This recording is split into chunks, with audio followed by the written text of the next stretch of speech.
My name is Theodore Harrington, and at my own daughter's wedding, her fiancé shoved my face straight into the five-tier cake in front of 200 guests. The laughter, the gasps, the frosting dripping down my cheeks. It wasn't just humiliation. It was a moment that revealed everything about who he truly was. What no one in that glittering hall knew as I wiped the sugar from my eyes was that the man they mocked as poor had quietly built a fortune worth more than their entire family could dream of. That secret would not stay hidden much longer, and when the truth surfaced, it would destroy their carefully polished arrogance. Before we begin this story, I want to ask you, where are you watching from and how old are you? Please subscribe to Family Betrayal Unmasked to hear even more powerful stories like this one. The moment his hand shoved the back of my head, I felt time slow down. My daughter's wedding, a day I had dreamed of since she was little, collapsed into chaos as my face plunged into the towering cake. The buttercream hit my mouth first, thick and sweet, followed by the sting of humiliation. Guests gasped some stifled laughter, while cameras and phones eagerly caught the spectacle. My glasses were coated in frosting, my suit drenched in sugar and crumbs. But what cut deeper than the cake was the sound of Urban's mocking voice. "Try the dessert, old man." For a second I could hardly breathe. My diabetes made the thought of swallowing that much sugar terrifying, but the greater pain was knowing my daughter was watching this cruelty unfold. I could hear murmurs ripple through the hall, snide remarks about the poor father, whispers of pity disguised as concern. I steadied myself, forcing my shoulders back, refusing to give him the satisfaction of seeing me crumble. I wiped frosting from my eyes, breathing slowly, reminding myself that I had faced harder battles than this. They thought I was powerless because of the car I drove, the suit I wore, and the way I lived. They mistook humility for weakness. The Whitakers had treated me like I was less than human since the moment I stepped into their glittering world, but Urban had crossed a line that no one could mistake.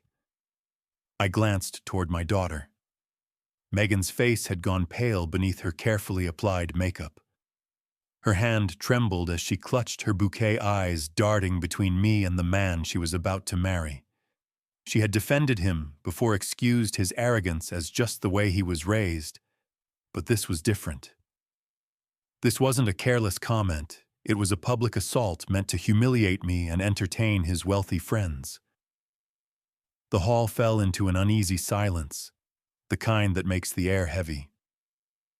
Guests weren't sure if they should laugh, intervene, or pretend nothing had happened. I could feel every eye locked on me, waiting to see how the poor father would react. And then, like the crack of thunder, the sound came sharp, loud, and full of fury. My daughter's palm struck across Urban's cheek with such force that his smug grin vanished instantly. The crowd gasped again, but this time no one laughed. Megan's voice trembled, yet carried across the marble floor with unmistakable fire. "How dare you lay a hand on my father?" For the first time in weeks, I felt a flicker of pride rise above the humiliation. My daughter had seen the truth, even if just for a moment. But I knew this was only the beginning.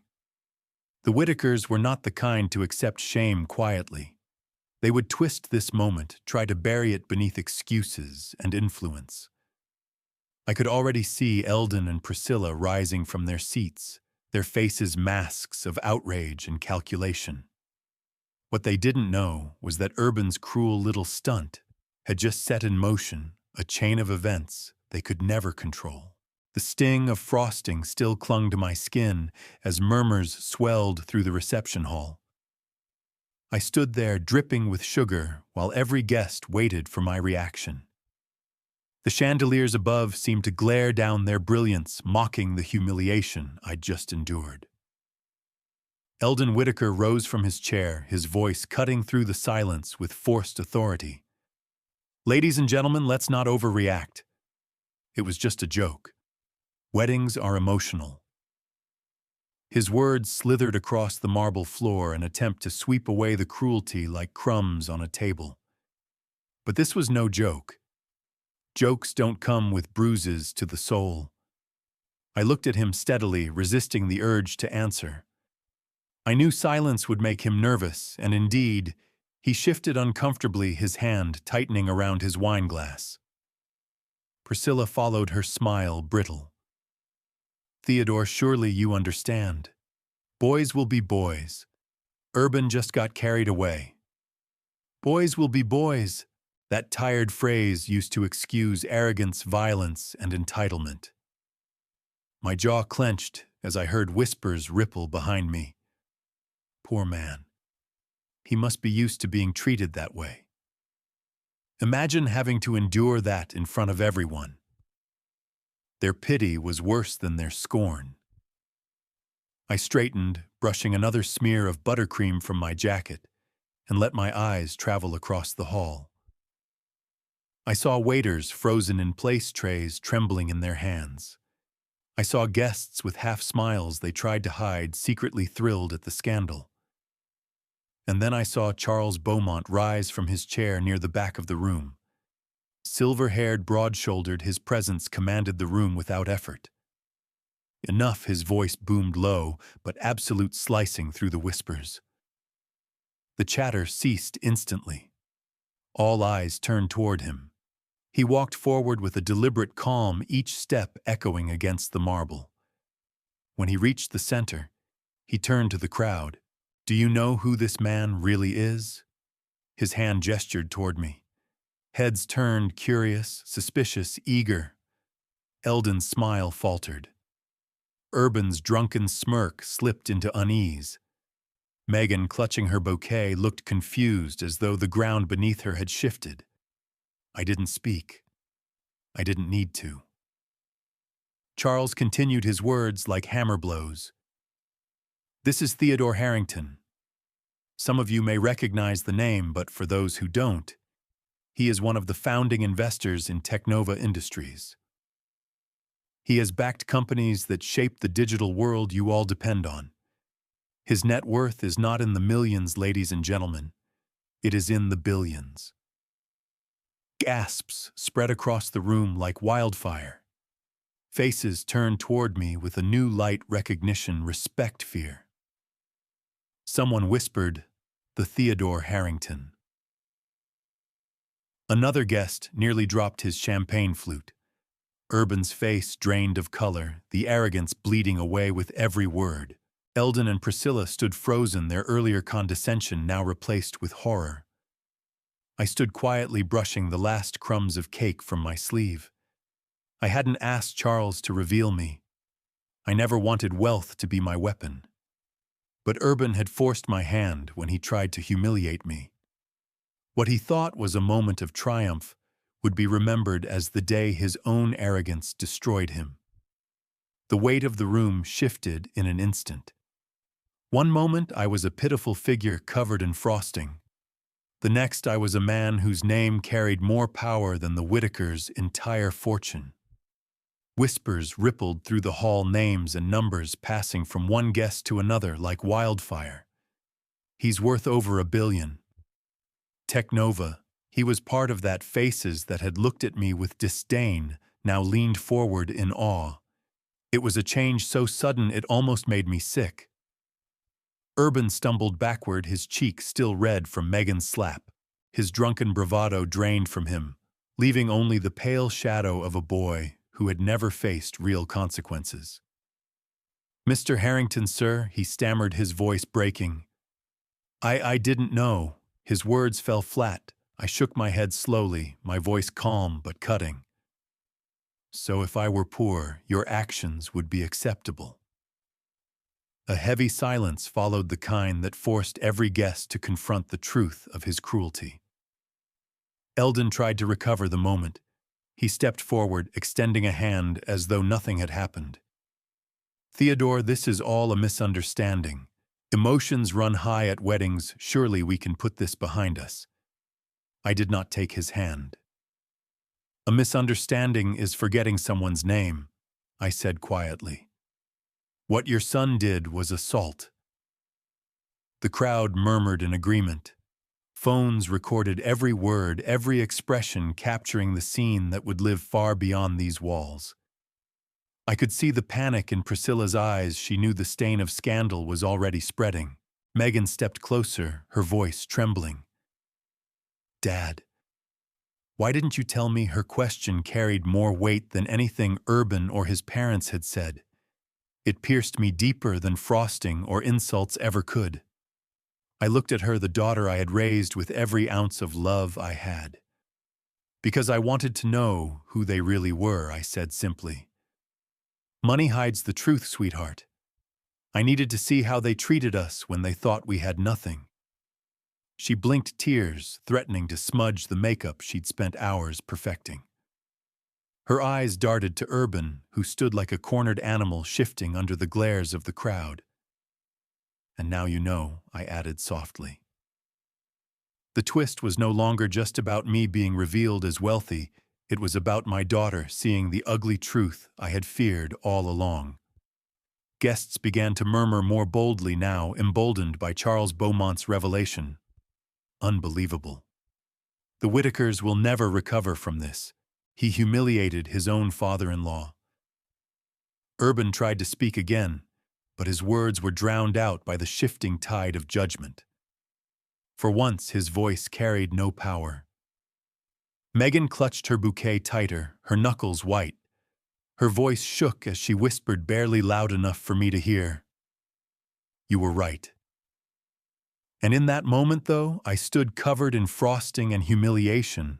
I realized the Whitakers had already lost. Their empire of arrogance had crumbled in the span of minutes, undone not by my wealth, but by their own character, revealed in the harshest light possible. The ballroom no longer buzzed with celebration, it pulsed with tension. Guests who once ignored me now craned their necks, hungry to witness every word. I could feel the shift in their eyes. The father they pitied moments ago had become a man whose silence carried more weight than the Whitakers' laughter ever had. Urban stood frozen, his face a canvas of shock and fear, while his parents scrambled to contain the disaster unraveling before them. Eldon forced a smile, his voice trembling but dressed in false authority. Everyone, let's return to our seats. There's been a misunderstanding. We value Theodore, truly we do. Don't we, Priscilla? His wife nodded quickly, clutching her diamond necklace as though it might anchor her collapsing world. But their words were hollow. The truth had already spread, and the audience knew it. I turned my eyes on them, speaking not to defend myself, but to expose what was plain to see. For months I've listened to your little jabs. The restaurant dinner where you mocked my suit. The way you dismissed my daughter's opinions as if she were nothing but decoration. And tonight, your son put his hands on me because you thought I was beneath you. The murmurs grew sharper, judgmental, no longer aimed at me but at them. Urban's voice cracked as he stepped forward, desperate. I was drunk. It was just a mistake. I didn't mean it.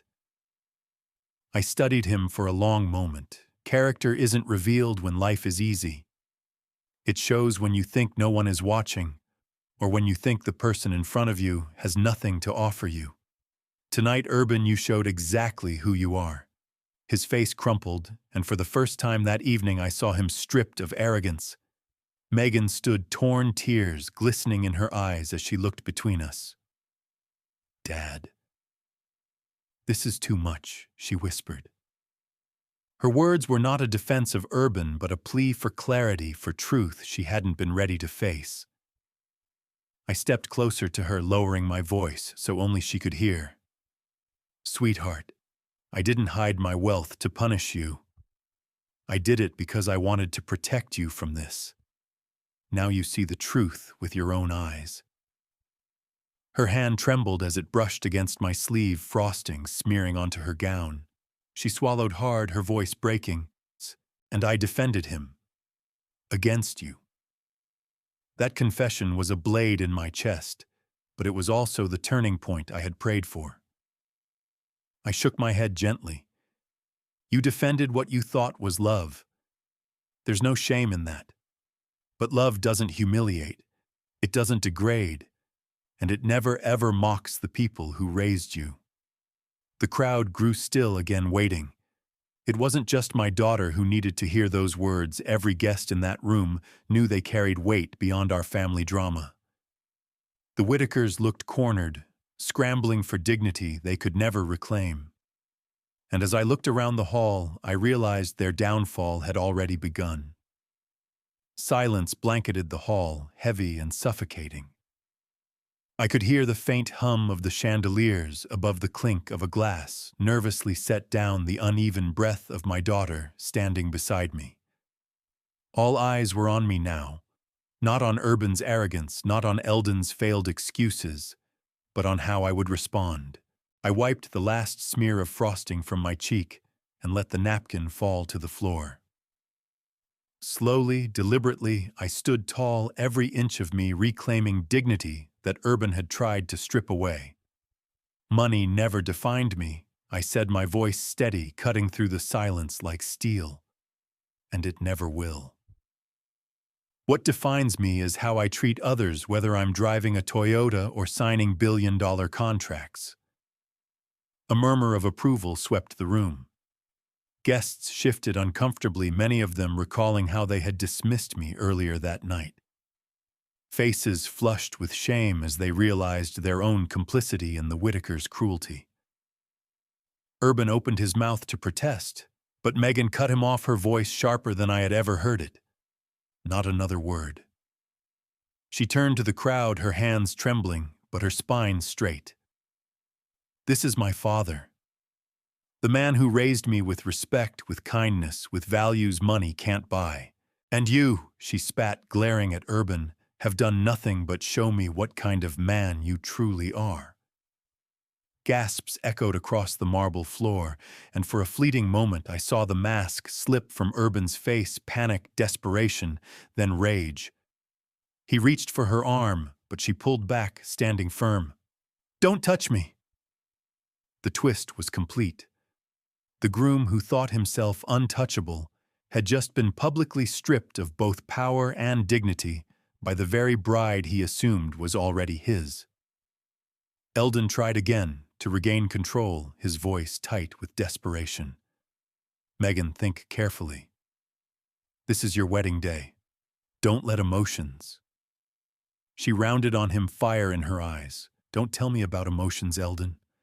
I've spent weeks making excuses for your son, for this family. But tonight, I saw the truth. And so did everyone else in this room. The audience erupted into hushed conversation, phones raised higher now, recording not just a scandal, but a reckoning. I looked at Megan, pride and sorrow warring in my chest. She had found her voice, but it came at the cost of her dream wedding. Still, I knew she would thank herself later for choosing truth over illusion. I placed a hand gently on her shoulder.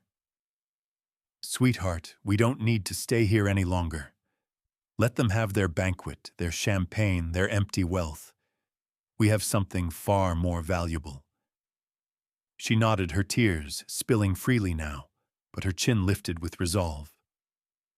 Together we turned father and daughter and walked away from the towering cake, the glittering chandeliers, and the gasping crowd. Behind us, the Whitakers stood in ruins, exposed, disgraced, powerless. They had built their world on arrogance, and tonight, it crumbled beneath the weight of their own actions. When we stepped out into the cool night air, the sounds of laughter and clinking glasses still drifted from the ballroom, but they no longer belonged to us. Megan clutched the edge of her gown, her steps uneven, her breathing sharp from the storm that had just unraveled. I opened the door of my car, my old Toyota that had carried us through years of life together, and she hesitated before sliding in. For a moment she glanced back toward the glowing pavilion, as though torn between two worlds. I didn't speak until the engine hummed to life. Sweetheart, you saw what happened in there, I said quietly. No amount of excuses will wash that away. She buried her face in her hands, mascara streaking her cheeks. Dad, I defended him for months. I thought he loved me. I thought his family's arrogance was just tradition. But tonight he humiliated you. He humiliated me too. Her voice cracked on the last word. I tightened my grip on the wheel, not with anger, but with resolve. People show their true selves when they think no one is watching. Tonight everyone was watching, and Urban still chose cruelty.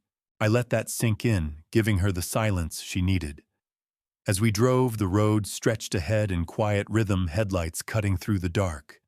The weight of what she had walked away from her wedding, her fiancé, her future, as she had pictured it, pressed down on her. I could see it in the way she twisted her engagement ring, the way her lips trembled when she thought I wasn't looking. After a long pause, she whispered, "What do I do now?" I glanced at her, remembering the little girl who once cried over scraped knees in our backyard, who always looked to me for answers. But this wasn't a scraped knee. This was a wound to her heart, her trust. "You rebuild," I said firmly. "You rebuild with the truth. You rebuild with dignity. And you start by walking away from anyone who thinks humiliation is love." My words seemed to steady her.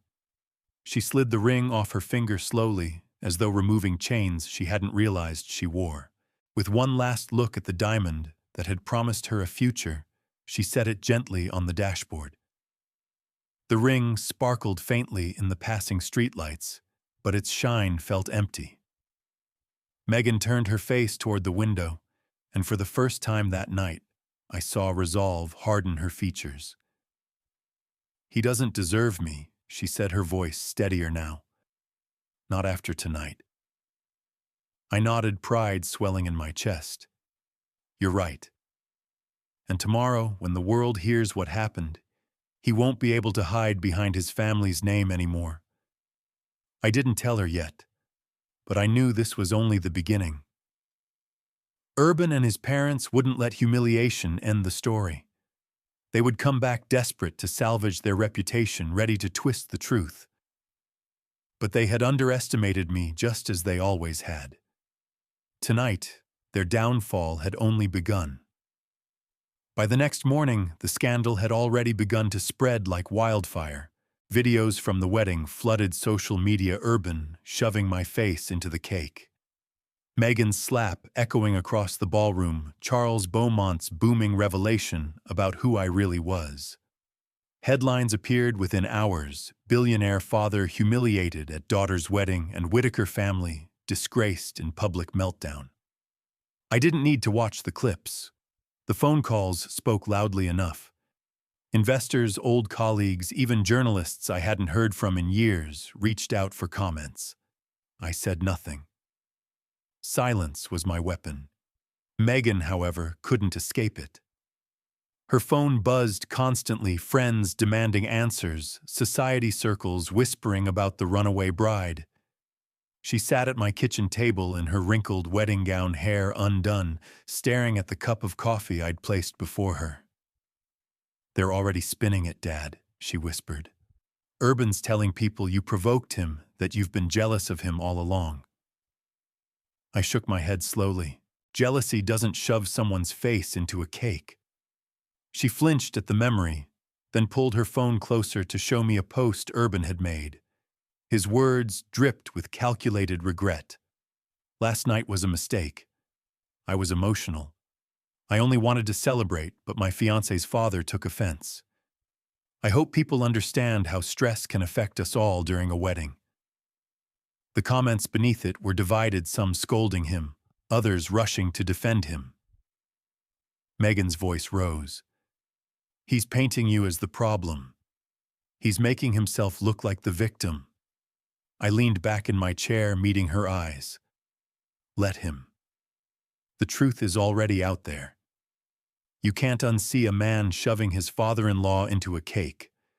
And the guests who were there, they'll speak louder than any post he makes." She pressed her hands against her forehead. But his family dad, they're powerful. They'll do everything they can to bury this. I nodded. Of course they will. That's what people do when they're desperate. But the harder they fight, the more they'll reveal their true colors. I reached for her phone and scrolled further. Dozens of guests had already shared clips adding their own shocked commentary. Words like disgraceful, unforgivable, and unthinkable appeared again and again. The tide was turning against the Whitakers, and they knew it. "What should I do?" Megan whispered. Her voice was small, almost like the little girl I remembered who once came to me after a bad dream. I placed my hand over hers. "You don't have to do anything. You already did the hardest part. You saw the truth and you walked away. Now it's their turn to face what they've created." She closed her eyes, tears slipping down her cheeks. But when she opened them again, I saw a new steadiness there. "Then let them burn," she said quietly. I nodded, though I knew the Whitakers weren't finished. They would regroup, strike back, and try to reclaim control.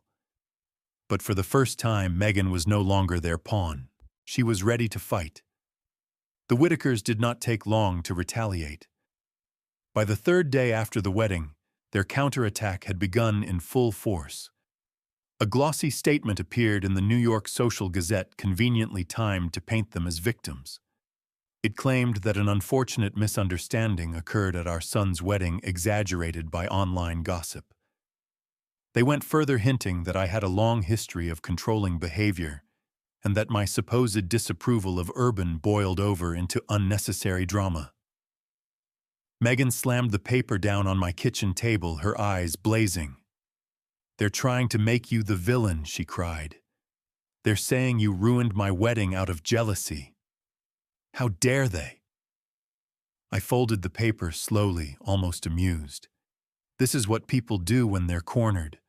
They rewrite the story to make themselves look clean. But deep down, I felt the sting.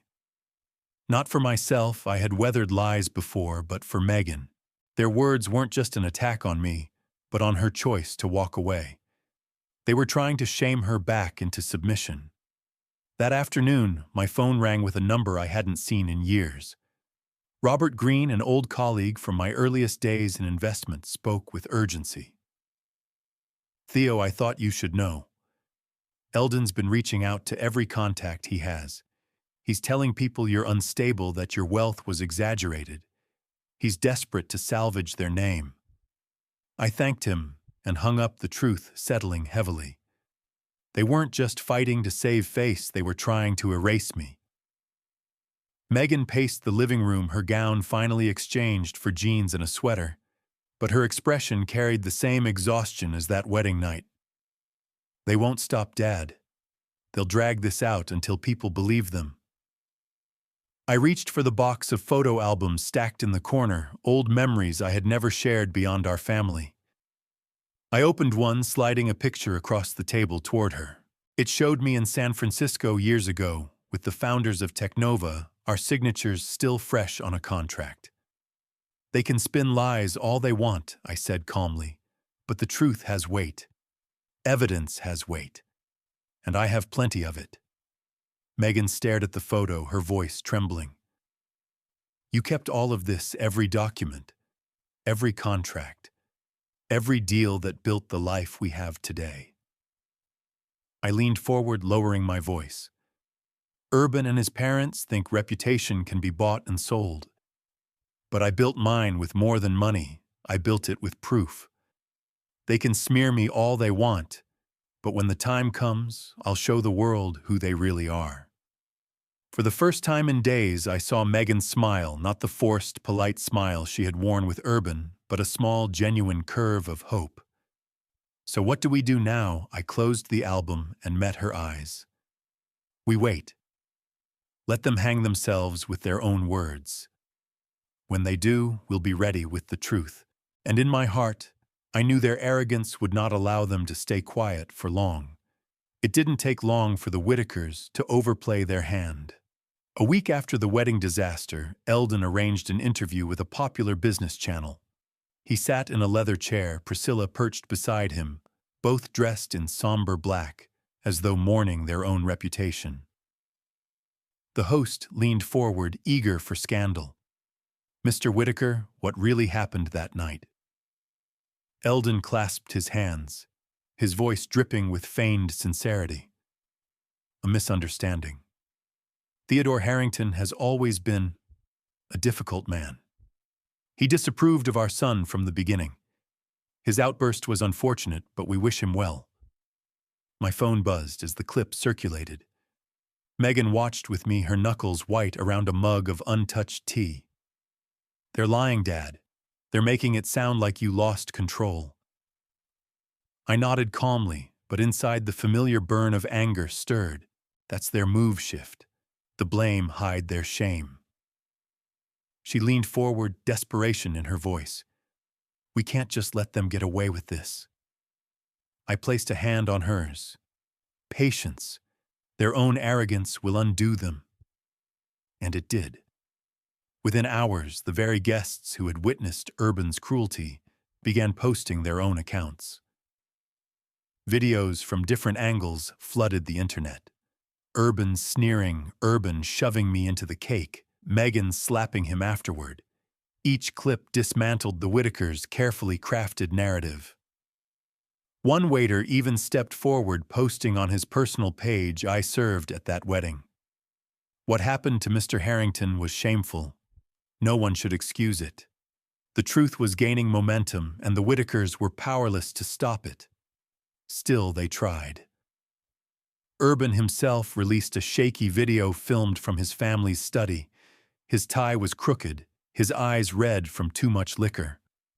I want to apologize," he began. "But people don't understand how Mr. Harrington provoked me. He questioned my worth, my family's legacy." I reacted poorly, but anyone would have snapped. Megan's face hardened as we watched. "He's still blaming you."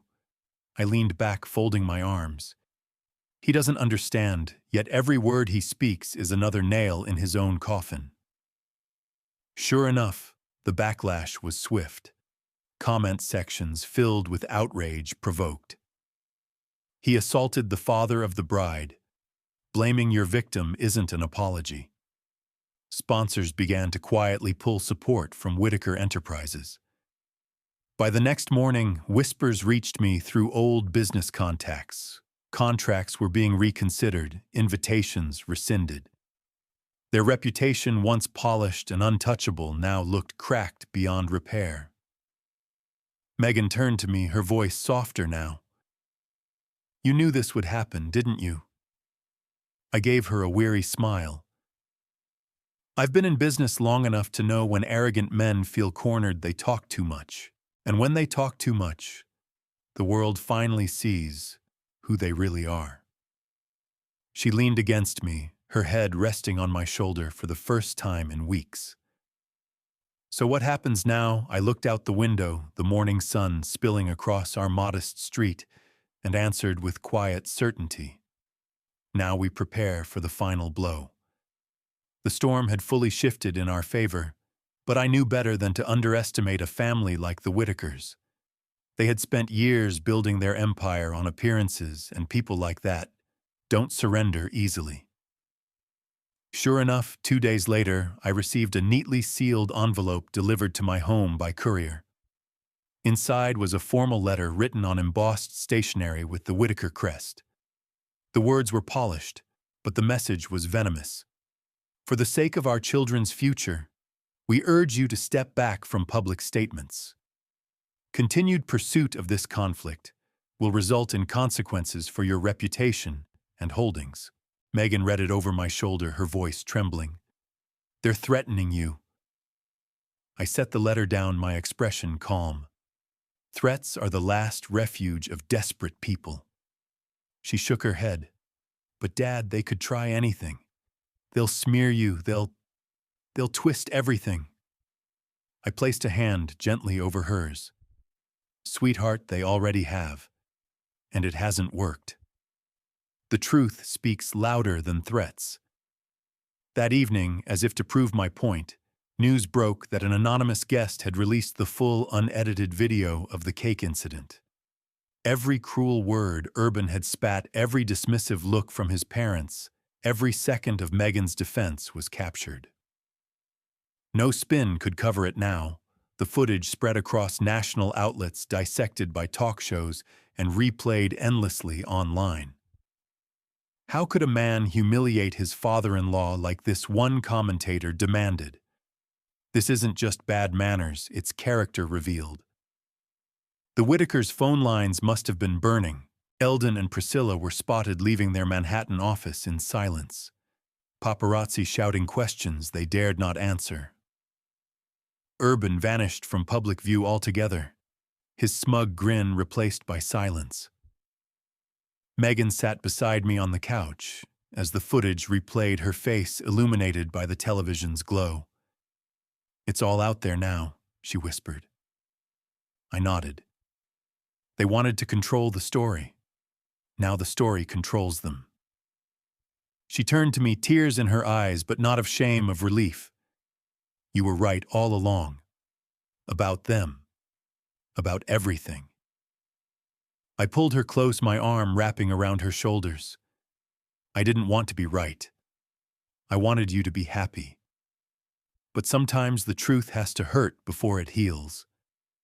For the first time since the wedding, I saw her smile, not the brittle mask she'd worn for months, but the genuine smile of the daughter I knew. "So what happens next?" she asked softly. I looked at her, then back at the screen where Urban's cruelty played on loop for the world to see. "Next, we make sure this doesn't just end in scandal," I said firmly. "We make sure it ends in accountability. The Whitakers had tried to bury me with lies, but in doing so, they had buried themselves. And now, with the world watching, it was time to strike the final blow." The Whitakers' empire was crumbling, but true to their nature, they refused to go quietly. By the time the full video of Urban's assault had made national headlines, Eldon had already called half the boardrooms in Manhattan, desperate to salvage what little dignity he could. But power built on arrogance is brittle, and I knew the cracks were widening. Still, I wasn't prepared for the audacity of their next move. A thick envelope arrived at my attorney's office, not mine. It was a summons.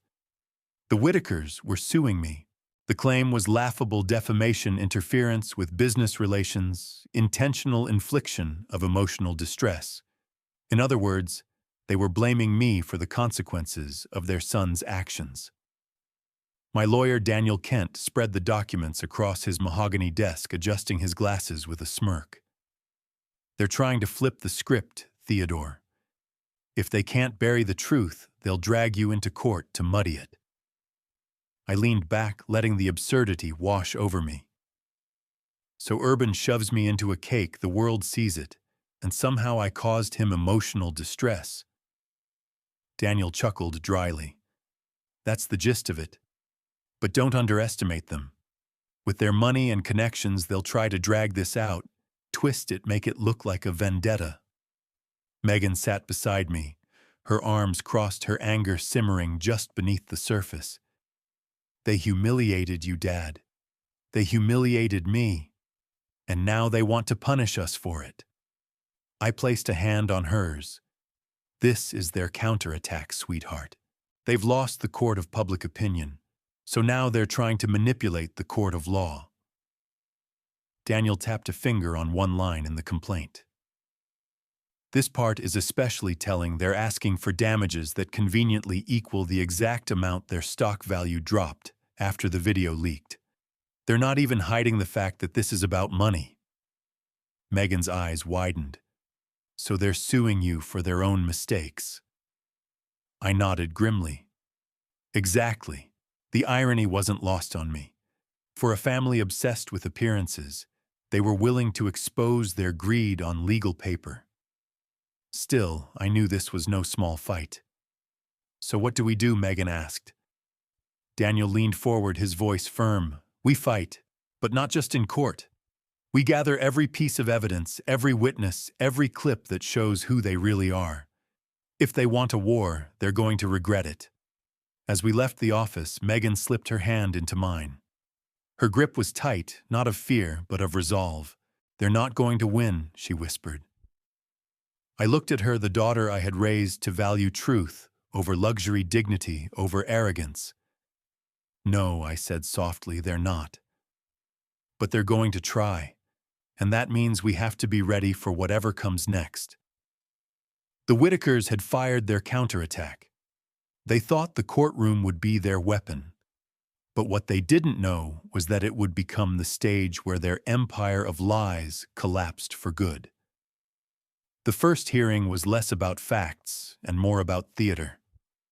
The Whitakers arrived in a black convoy of luxury cars, stepping out as if they were attending a gala rather than facing accountability. Eldon wore a navy suit that screamed custom tailoring. Priscilla clung to his arm in a designer dress, and Urban, pale and jittery, tried to hold himself together with the same smug mask he'd worn at the wedding. Megan and I walked in through the same courthouse doors, but there was no convoy waiting for us, just Daniel carrying a briefcase filled with truth. Inside, the gallery was packed. Reporters scribbled notes, cameras flashed, and curious citizens leaned forward to catch a glimpse of the family that had turned a wedding into a public scandal. The judge, an older woman with sharp eyes, scanned the room like she had no patience for spectacle. Eldon's attorney launched first, his voice smooth as silk. "Your Honor, this case is about a man who sought to destroy a young couple's marriage out of jealousy and control. Mr. Harrington intentionally misrepresented himself, created unnecessary hostility, and has now damaged my client's reputations beyond repair." His words dripped with rehearsed drama. I sat quietly, hands folded, knowing the performance was for the audience, not the judge. When it was Daniel's turn, he stood without theatrics. "Your Honor, the defense has evidence, video evidence, witness testimony, and written statements that clearly show my client was assaulted in front of nearly 200 people. This case is not about defamation. It's about accountability. The plaintiffs are attempting to weaponize the court to escape the consequences of their own actions." The judge's eyebrows lifted slightly. She asked Eldon's lawyer a pointed question. "Is it true the incident in question was filmed and circulated widely?" The man shifted uncomfortably. "Yes, Your Honor, but context does not excuse assault," the judge cut in sharply. The gallery murmured with approval. I glanced at Megan. Her lips curved into the faintest smile, relief flickering in her eyes. Still, I knew the Whitakers wouldn't stop there. After the hearing, as reporters swarmed the courthouse steps, Eldon seized the microphones. "We respect the judicial process," he said, his voice practiced. "But let us be clear, this attack on our family is an attack on all hard-working business owners who build legacies for their children." Priscilla nodded solemnly beside him, as though they were martyrs instead of aggressors. Urban, however, couldn't hold the act. A reporter shouted, "Do you regret shoving your father-in-law into the cake?" His face flushed. "It wasn't like that," he snapped, his voice breaking. The cameras caught every second. Megan leaned close to me as we slipped past the chaos. "They can't help themselves, can they?" I shook my head. Arrogance always talks too much. And as we drove away from the courthouse, I knew this battle wasn't just about winning a case. It was about stripping away the last mask the Whitakers still wore. Over the next 2 weeks, the Whitakers escalated their campaign. If they couldn't silence me in court, they would try to destroy me in the press. Glossy magazines ran flattering spreads of Urban as the young entrepreneur unfairly maligned by his fiancé's controlling father. Business blogs carried suspiciously similar op-eds praising the Whitakers' resilience and questioning my mental stability. It was a smear campaign, carefully orchestrated and funded with their dwindling influence. Megan scrolled through her phone one night, her face pale. "Dad, they're saying you tried to bribe the venue manager to embarrass Urban. They're even claiming you staged the entire cake incident." I took the phone from her and read silently. Lies stacked on lies. I set it down calmly. The more desperate they become, the more ridiculous their stories will sound. Still, I knew perception was powerful. If enough mud was thrown, some of it would stick, at least temporarily. That's when Daniel called me into his office again. On his desk sat a thick folder heavier than the Whitakers' smear articles. "Theo, they've made a mistake," he said, eyes gleaming. He opened the folder to reveal financial documents, donations, contracts, backroom deals. A whistleblower from their company came forward. Turns out Eldon's been siphoning funds from charitable accounts to finance personal luxuries. We've got receipts, literal ones.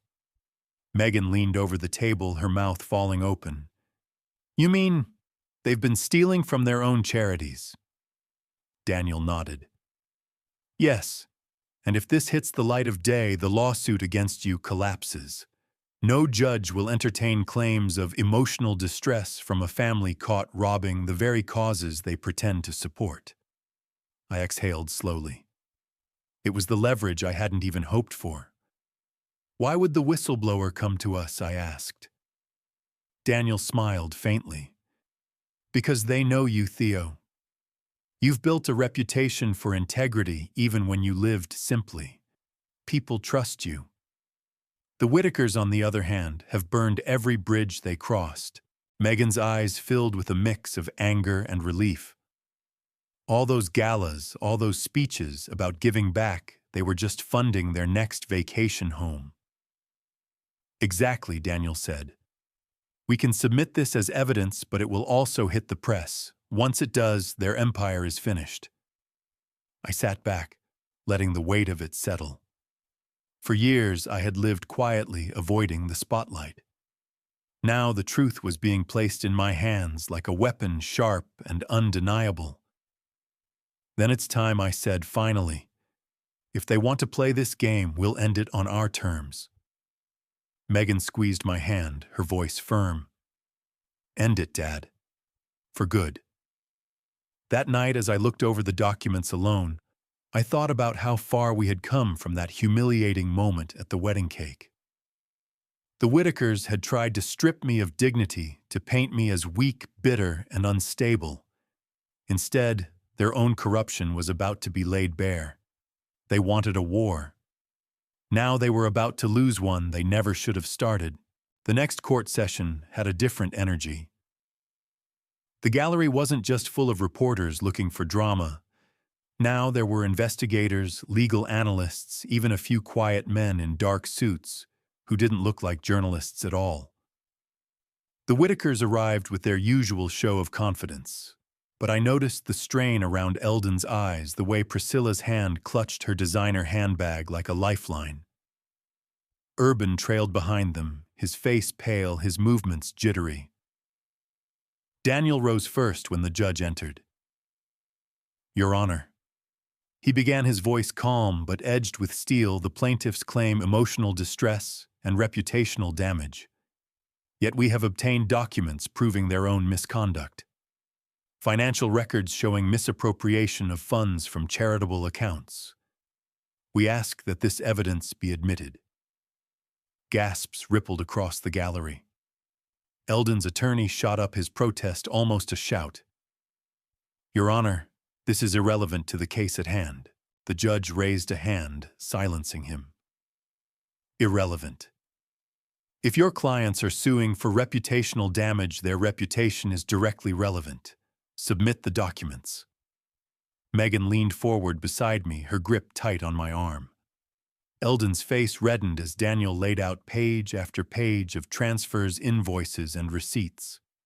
Vacations in the Caribbean billed to a children's cancer fund. A private yacht charter hidden under community outreach. Even lavish wedding expenses coded as philanthropy. each detail struck like a hammer blow. The gallery erupted in whispers, reporters scribbling furiously. The judge's gavel cracked against the bench. "Order," she barked. Priscilla's composure cracked, her voice sharp and brittle. "We've given our lives to charity. Those records are fabricated." Daniel's response was calm, devastating. "We also have the testimony of your former financial officer, who personally signed off on these transfers. He's prepared to appear before this court." Urban buried his face in his hands. For once, he didn't have a smirk or a sneer, only the look of a man watching his world collapse. Eldon tried to recover his voice, shaking with desperation. "This is a distraction. Theodore has always been vindictive. He orchestrated this smear to ruin us." The judge's eyes were ice. "What I see is evidence that undermines the credibility of your claims. If these allegations are substantiated, you may be facing far more than a civil dispute, Mr. Whitaker." The words landed with finality. Megan turned to me, her whisper fierce with relief. "They're finished, Dad." I kept my gaze on the Whitakers, watching as their carefully polished image fractured in real time. Eldon's shoulders slumped. Priscilla blinked rapidly, fighting tears not of shame but of fear. And Urban, once so eager to humiliate me, looked like a child lost in a storm he couldn't control. For the first time since the cake hit my face, I allowed myself a small, steady breath of satisfaction. They had wanted to make the courtroom their weapon, but now it had become their executioner. The Whitakers weren't just losing control, they were losing everything. The courthouse steps felt like a stage after that session. Reporters swarmed from every direction, microphones thrust forward, cameras flashing like lightning. The Whitakers had always enjoyed this kind of spotlight, polished statements, practiced smiles, but tonight, their performance faltered. Eldon pushed through the crowd, muttering no comment, with a jaw so tight it looked like it might crack. Priscilla shielded her face with her handbag, diamonds glinting under the street lamps as though mocking her. And Urban stumbled behind them, his eyes darting in panic, lips pressed into a thin line. They looked nothing like the powerful dynasty they pretended to be. They looked cornered. Megan and I waited on the edge of the steps until the noise softened, Daniel beside us like a steady anchor. A reporter finally turned our way. "Mr. Harrington, do you have any words for the public?" The crowd quieted, microphones shifting in my direction. For a moment I considered silence, but then I thought of the lies they'd printed, the smear campaign, the humiliation they had tried to bury me under. I cleared my throat, speaking evenly, my voice carrying across the restless crowd. "This was never about money," I said.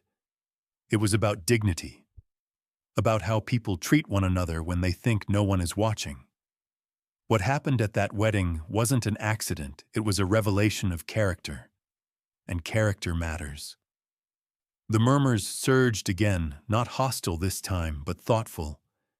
Reporters scribbled as though I'd handed them their lead for tomorrow's papers. Megan stood tall beside me, her eyes red but fierce. She added, her voice steady and clear. "I defended Urban because I thought I knew him. I was wrong. My father has been nothing but patient, and I let myself be blinded by appearances. But now I see the truth, and I will not spend my life tied to arrogance and cruelty." A hush fell, the kind that comes when people sense history, shifting however small. The microphones leaned closer, hungry for more, but I lifted my hand. "That's all I'll say for now. The rest will come out where it belongs, in court." We walked away together, leaving the Whitakers to drown in the questions they could no longer answer. As we reached the quiet of the car, Megan exhaled sharply, leaning against the seat. "I feel like I just burned every bridge I had." I started the engine, the hum steady and familiar. "Sweetheart, some bridges aren't worth crossing again. Sometimes burning them is the only way forward." She looked at me, tears slipping down, but a faint smile forming. You're right. For once, I feel free. The headlights cut through the night as we pulled away from the chaos, the courthouse shrinking in the rearview mirror. The Whitakers had unleashed their counterattack, but it had backfired spectacularly. Their lies were crumbling under the weight of their own greed, and the world was watching every step. I knew they would keep fighting, clawing to preserve what little remained of their empire. But their end was no longer a question of if. It was only a matter of when. By the time Chapter 3 had ended in court, the Whitakers' reputation was already bleeding out. But what came next was not just scandal, it was collapse. The morning after the evidence was admitted, the headlines shifted tone entirely. Whitakers accused of charity fraud, lavish lifestyle, funded by children's cancer donations. The story wasn't confined to gossip columns anymore.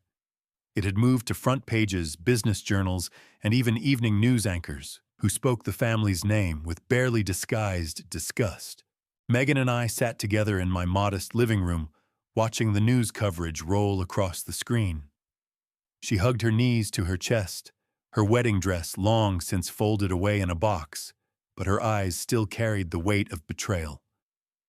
"They're finished, Dad," she said softly. I shook my head. Not yet. Men like Eldon don't surrender because of shame. They fight until the last scrap of power slips through their fingers. As if to prove my point, Daniel called not an hour later. "Theo, it's escalating. Federal investigators have opened a file. The fraud isn't just gossip, now it's criminal. The charities are pressing charges." Megan gasped, covering her mouth. "Prison," she whispered. Daniel's voice was steady. "If the allegations hold up, and from what I've seen they will, yes. This is bigger than a lawsuit now. It's about stolen money, tax evasion, wire fraud." I ended the call, leaning back in my chair, letting the truth settle in. The Whitakers had gone too far, and now the law itself was closing in. Yet even then, they tried to fight. That evening, Eldon held a press conference outside their company headquarters. Cameras flashed as he spoke with forced authority. "These accusations are baseless," he declared, his voice trembling just slightly. "The Harrington family has orchestrated this smear campaign. We are the victims of jealousy and greed." His words sounded hollow, like a man clinging to a script no one believed anymore. Reporters pressed hard. "Mr. Whitaker, what about the bank transfers to personal accounts? What about the whistleblower testimony?" His smile cracked. "Those were clerical errors." The laughter that rippled through the press line was fatal. Megan turned off the television with a sharp click, unable to watch more. "They're still trying to blame you, still trying to crawl out of it." I placed a hand on her shoulder. "And every time they open their mouths, they sink deeper. Pride blinds them. They think they can talk their way out, but this isn't a ballroom anymore. This is the law." She nodded slowly, tears filling her eyes. "It's strange, Dad. A month ago I thought Urban's family was everything wealthy, powerful, untouchable. But now they look so small." I squeezed her hand, my voice quiet but firm. "Because without integrity, wealth is nothing but sand. It crumbles the moment the tide turns." As night fell outside our window, I knew the final chapter was approaching. The Whitakers had humiliated me in public, dragged me through lies and lawsuits, and tried to bury me with their influence. But now the tables had turned. It wasn't me on trial anymore. It was them. The federal investigation moved faster than anyone expected. Subpoenas were issued, accounts frozen, and former employees of Whitaker Enterprises began coming forward, each with stories that added to the avalanche. One described how Eldon had ordered funds from a disaster relief charity to cover the cost of Urban's bachelor party in Miami. Another admitted that invoices were routinely doctored to funnel money into personal expenses. Every revelation hit the press like a hammer, and soon the once revered Whitaker name was synonymous with fraud. Megan sat across from me at the breakfast table, scrolling through her phone. Dad listened to this. Urban tried to charter a yacht with money labeled as school scholarships. They stole from children. Her voice broke with disgust. I nodded grimly. That's who they are. The world's just finally seeing it. Still, the Whitakers refused to step back.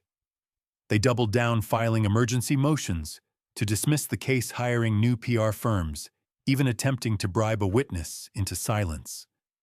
Though that too leaked almost instantly to the press. Their empire wasn't just crumbling, it was imploding from within. The irony wasn't lost on me. For months they'd mocked me for living simply, for driving a Toyota, for offering my daughter a modest locket instead of diamonds.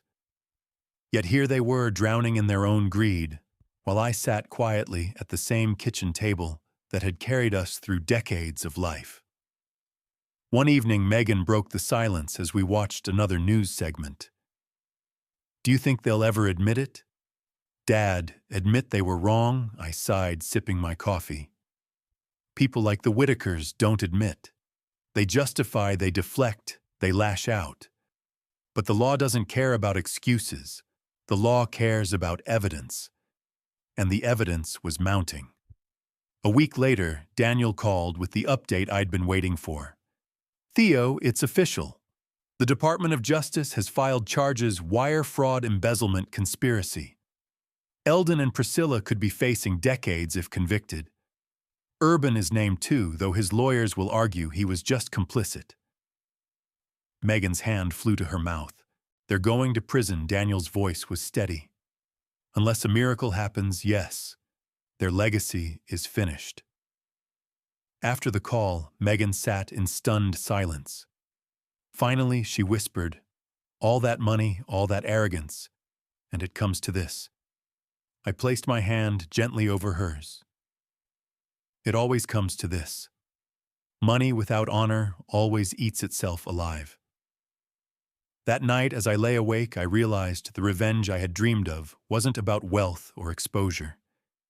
It was about truth. The humiliation of that cake had cut deep, but the real wound was the way they treated people they thought were beneath them. Now the same arrogance that fueled their cruelty had become their undoing. And as their downfall unfolded, I felt not triumph, but clarity. I hadn't just regained my dignity, I had shown my daughter what true strength looks like. And that was worth more than any fortune. The trial that followed was unlike anything I had ever witnessed. Cameras lined the courthouse steps. Helicopters buzzed overhead, and commentators filled the airwaves with endless speculation. The Whitakers, once fixtures at charity galas and society dinners, now entered the courtroom under the harsh glare of floodlights, their faces pale and drawn. Eldon tried to hold his chin high, but his shoulders slumped beneath the weight of disgrace. Priscilla clung to him, her once practiced smile now a trembling mask. Urban looked like a shell of the arrogant young man who had shoved me into a cake, eyes bloodshot, hands, twitching lips pursed into a permanent grimace. Inside the courtroom, the prosecution wasted no time. Exhibit after exhibit was displayed: bank records, falsified invoices, emails where Eldon personally approved transfers from charitable accounts to fund private luxuries. Each piece of evidence chipped away at the image they had so carefully cultivated. Witnesses took the stand, their voices firm, recounting stories of intimidation and greed. One former accountant described being threatened with termination if she refused to alter figures. Another testified that Urban bragged openly about using charity money for his friends' vacations. Each revelation hit Megan like a blow. She sat beside me, silent but unyielding, her hand gripping mine for strength. I used to dream about being part of their world, she whispered during a recess. Now I see it was rotten all along. I squeezed her hand gently. Dreams built on lies always collapse, sweetheart. Better to live simply in truth than lavishly in deceit. When it was the defense's turn, Eldon's attorney launched into a desperate performance. He painted them as victims of a smear campaign, accused me of orchestrating everything, and even hinted that Megan had been manipulated by her father's wealth. But the jury's faces told the story. They weren't buying it. Too much evidence, too many witnesses, too many lies already unraveled. Then came the moment that sealed their fate. The whistleblower, the former financial officer Daniel had told us about, stepped into the witness box. Calm, meticulous, and armed with records, he described in painstaking detail how the Whitakers siphoned millions from charitable donations. He ended with a line that echoed across the silent courtroom. They didn't just steal money. They stole hope from the very people who trusted them most. The words lingered long after he stepped down. Even the judge looked shaken.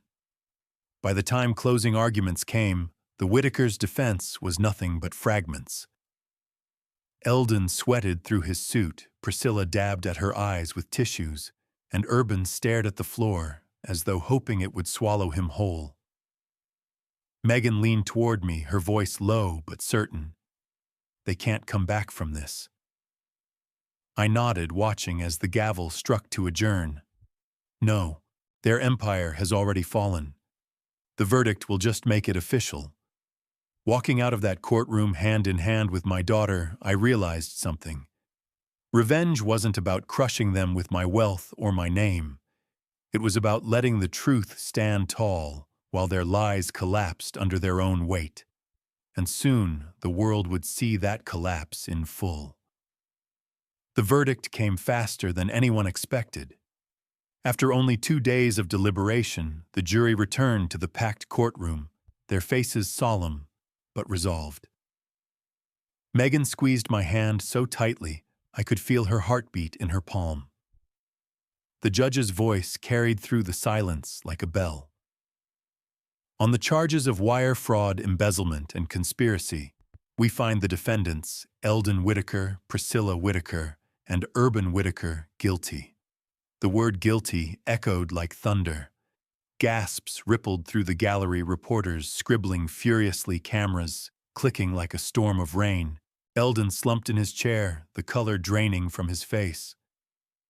Priscilla let out a soft cry, clutching at her pearls, as though they could shield her from reality. And Urban sat frozen, eyes wide, the last shred of arrogance stripped away. For the first time, he looked like the boy he truly was, frightened, small, and utterly exposed. Megan's tears spilled freely, but this time they weren't from grief. They were from relief. She turned to me, her voice trembling. "It's over."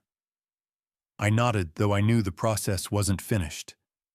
Sentencing still lay ahead, and the Whitakers' empire would unravel piece by piece in the coming weeks. Yet in that moment, the symbolic weight of the verdict was enough.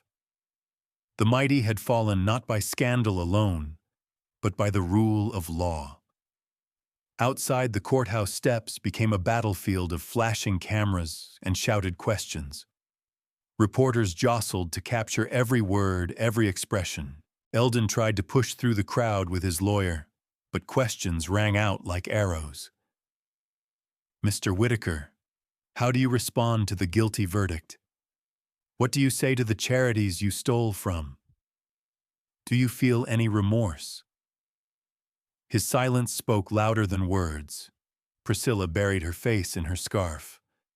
Urban kept his head down, shielded by bodyguards, but nothing could shield him from the judgment of the world. When it was my turn to step into the light microphones thrust toward me, I paused at the top of the steps. I looked out over the sea of faces, curious, skeptical, hungry for a soundbite. Instead, I gave them the truth. This verdict is not just about me. It's about accountability. It's about reminding the world that money cannot buy character, and it cannot excuse cruelty. The Whitakers thought their wealth made them untouchable. Tonight we learned otherwise. Applause broke out not from everyone, but from enough.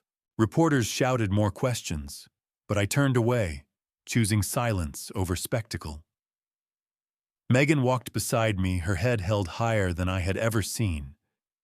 You know, she said softly, as we reached the car a month ago, I thought marrying into that family would be the best thing that ever happened to me. Now I know leaving them behind is. I opened the car door for her, smiling faintly. Sometimes losing what you thought you wanted is the only way to find what you really need. As we drove away, the courthouse receding in the rearview mirror, I knew the final chapter wasn't just about their punishment. It would be about what came next for Megan, for me, and for the life we would rebuild together. Sentencing day arrived with a gravity heavier than the trial itself. The courthouse was quieter now, the frenzy of cameras replaced by a subdued air of inevitability. Megan and I sat together, her hand resting on mine, both of us braced for the final curtain. The Whitakers entered, looking like shadows of the family that once flaunted their power. Eldon's suit hung loose on his frame, his confidence stripped away. Priscilla's hair was unkempt, her once perfect poise crumbling under the weight of disgrace. And Urban, his hands shook as he sat down, eyes bloodshot, face drawn with sleepless nights. The judge's voice was steady, measured, but carried the authority of years spent weighing justice. This court has reviewed the evidence and the recommendations. The theft of charitable funds, the falsification of documents, and the deliberate pattern of fraud cannot be overlooked. She paused, her gaze sharp as it swept across the defendants. You did not simply steal money, you stole from children, from communities, from the very people who trusted you most. Gasps rippled softly through the gallery. Megan's eyes brimmed with tears. The judge continued. Eldon Whitaker, you are sentenced to 25 years in federal prison. Priscilla Whitaker, 18 years. Urban Whitaker, 10 years with eligibility for parole after 6. The room exhaled collectively, as though the weight of justice had finally landed. Eldon slumped forward, his head falling into his hands. Priscilla whimpered openly, clutching at him, as though her grasp could change reality. Urban shook his head slowly, muttering something to himself, but no one could hear over the murmurs that filled the chamber. Megan squeezed my hand tightly, her whisper trembling. It's really over. I nodded, my chest heavy with a strange mix of relief and sorrow. Justice had been served, but there was no joy in watching a family implode, even one as cruel as the Whitakers. Still, I couldn't forget the night Urban shoved me into that cake, the smirk on his face as he tried to turn me into a spectacle. Today, he was the spectacle, and the world was watching. Outside, reporters gathered again, though fewer this time. The frenzy had dulled into solemnity, a recognition that the story had reached its end. I spoke briefly, my words simple but deliberate. Justice is not revenge. Justice is truth made visible. Today, the truth was seen. Megan stood beside me, lifting her chin, and I choose to stand with my father. Always. The cameras flashed one last time, but for once I didn't care about the coverage. As we walked away from the courthouse for the final time, I felt a weight lift off my shoulders. The Whitakers had tried to bury me in humiliation and lies, but the law had stripped them bare. They were no longer symbols of wealth and arrogance, they were cautionary tales of greed and pride. Megan leaned against me as we reached the car. Dad, she said softly, thank you for never giving up on me, even when I couldn't see the truth. I kissed the top of her head. That's what fathers do.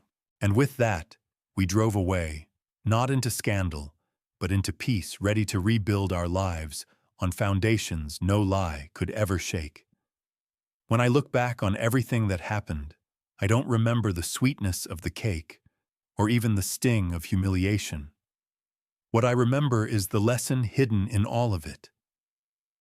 Money, status, and appearances, those things can dazzle a room for a while, but they never last. What endures is character, the way we treat people when there's nothing to gain. The Whitakers built their lives on arrogance, convinced their wealth made them untouchable. But in the end, it was their arrogance that destroyed them. For parents listening tonight, I ask you this. How do you treat your children, your family, the people around you? Do you measure them by what they can give you, or do you honor them for who they are? And for those of you who, like me, have been dismissed, overlooked, or humiliated, I want you to remember that dignity doesn't come from what others say about you. It comes from standing in the truth even when it hurts. Have you ever faced a moment where your worth was questioned, where family or so-called friends treated you as less than you are? How did you handle it, and what did you learn? Share your story in the comments. I'd like to hear it, and I know others will too. If this story meant something to you, please like, subscribe, and share. Because in the end, respect is priceless, truth is powerful, and dignity once reclaimed can never be taken away. Thank you for listening.